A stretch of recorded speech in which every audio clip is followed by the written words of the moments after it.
power can compete fairly with coal and gas.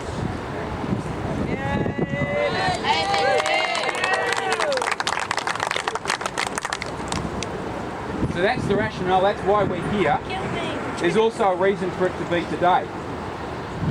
On Tuesday, the UN Secretary General Ban Ki-moon will be hosting world leaders for an emergency summit on climate change.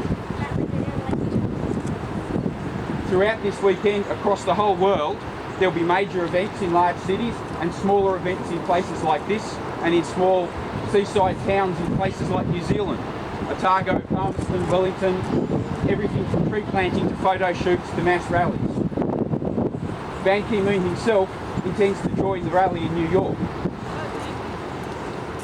Our demand is for our leaders to take the actions now that are necessary to keep the world safe from climate change.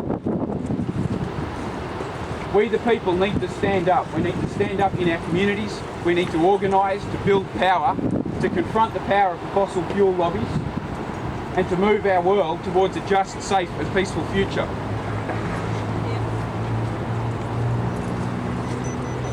So where do we stand in Australia at the moment? Last year, when they wanted our votes, the Coalition talked about real solutions for climate change. What have we seen since then? Worse than nothing. We've seen them tear up the price on carbon, a price on carbon that was cutting Australia's emissions without damaging our economy. In fact, Australia was the only country in the world where economic growth was accompanied by a reduction in greenhouse gas emissions.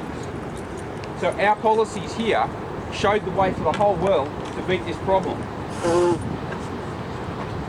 And by beating this problem, avoid the damage and the massive costs that will come with rising acid seas, more extreme weather events and higher temperatures globally. So having scrapped the price on carbon, what have we seen?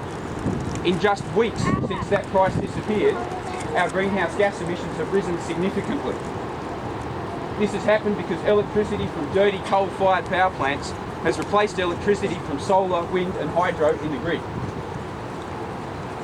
Now, the Coalition is talking in government about scrapping the Renewable Energy Target, or RET.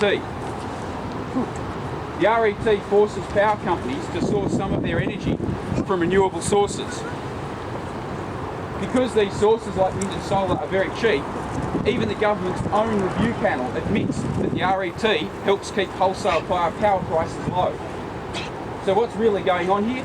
What they want to do is take $9 billion away from us, away from solar, from wind, from hydro, and give it straight to their mates in the dirty power industries.